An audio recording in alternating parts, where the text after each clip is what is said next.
Hey, Good Fox here. I'm going to do a dual review today of LeGarrett Blount and Jimmy Graham. Graham will be the second half of the video right here with Blount. Let's get through his stats.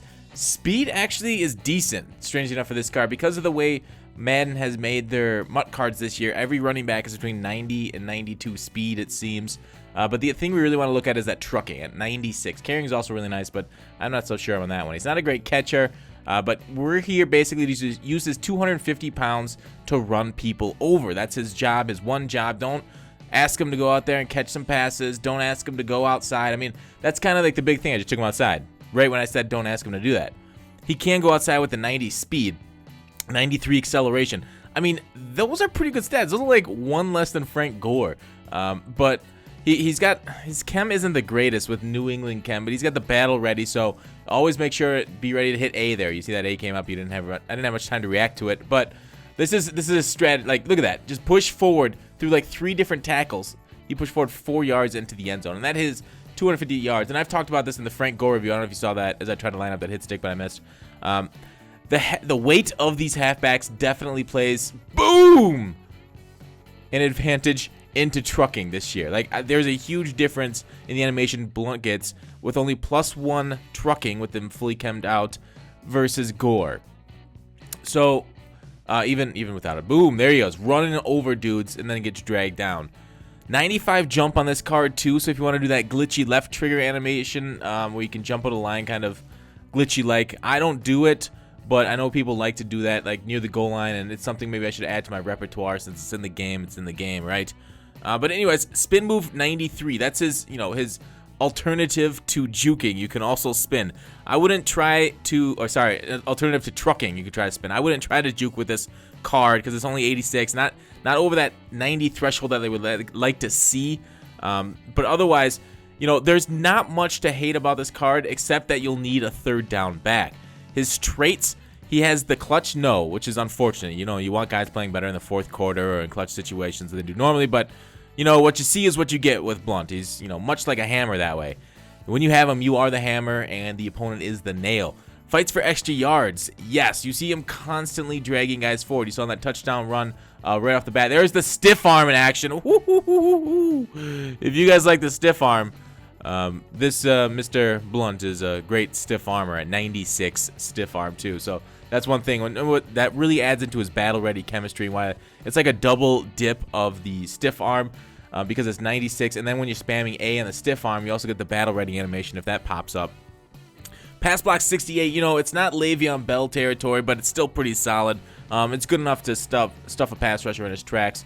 There he is, just kind of screaming up the middle with Blount carrying guys forward. That fight for extra yards trait. He doesn't have the rack catches. Like I said, don't ask him to catch passes. Get something like Shady McCoy or something if you're going to get the rack catch, or if you want to catch the ball in the flats. I know it'll basically open your opponent up to knowing what you're going to do, but McCoy can also run the ball. And LeGarrett, you'll see here, he can also catch a little bit too. This play right here, watch him at Y. Oh, for the touchdown, the diving touchdown. So he can do it. Don't rely on him to catch the ball, but he can definitely do that for you. Ooh, I didn't even make a move there, did I? Or maybe I tried to stiff arm, and he got me through the stiff arm, I remember. If I remember correctly on that one. There's the counter play. Gave it the block a little too early. He really wants, kind of want a full head steam with Blount. Really like this card a lot. I'll give final grades at the end next to Jimmy Graham for Blount here, as his final run up the middle here is just him dragging down a couple more yards. All right, on to Mr. Graham. Now you may be asking yourself, why are you doing these two together? Well, I got them on the same day, and that's why I did that. I played from the same amount of games, got a lot of clips of both of them, played a lot of games, have a pretty good feel for both of them. Still have both of them around my team. Anyways, on to Graham. 87 speed, 90 acceleration. His biggest attributes are that jumping and the height. 6'7", 93 jumping. He's 265 pounds. He's heavier than Blount, but he doesn't really feel like it. He does feel like, I think it's height to weight ratio maybe. Catching traffic 92, spec catch 94. So those are a great stats. He's got the slot expert and chain mover chemistries.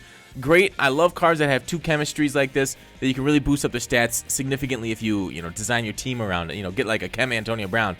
That's not really his fault. I guess he could have cut in front of that pass, but that's more my read than anything else.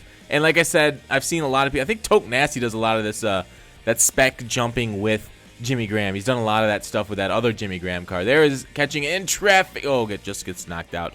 That's that 92 catch in traffic. speaking out. But yeah, the 94 spec catch, he will get the animations. There we go to the same play. That time with the streak route, he gets open there for the possession catch for the first down. Anyways, do I like this card?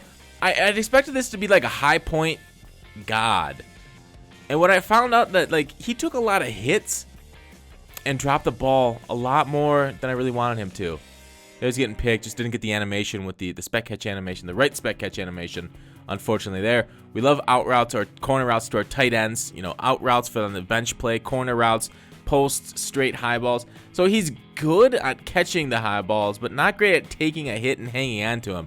Not like, I think Gronk actually did the best out of any card, that Master Gronk, of hanging on to the balls. Surprisingly, Newsom did pretty well. Ozzy doing that same thing. He's only 6'2". I don't know why he doesn't do as well taking the hit on those high passes.